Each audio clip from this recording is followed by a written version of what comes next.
Oğullarda Ulutoy ýa-da geňeş tutulsa, ýabugynyň ýanyna onuň hasyny oturýardy.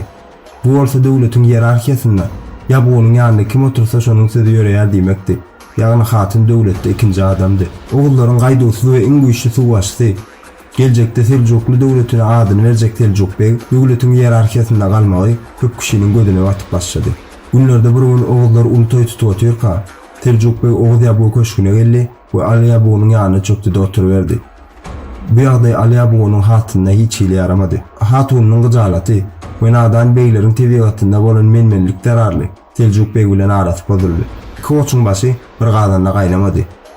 Şeýlelikde atamyz Seljukbeg 960-njy ýylda özüne degişli oğullar bilen Günorta Jent şäherine göçdi. Seljukbeg islam dinini kabul etdi we şeýlelikde Beýik Seljuklu döwletiniň tohumlary göwürip başlady. Şunun ýaly videolaryň dowamy üçin kanala agda bolmagy, like basmagy hem-de kommentariýlarda öz pikiriňizi ýazmagy ýadyňyzdan çykarmagy.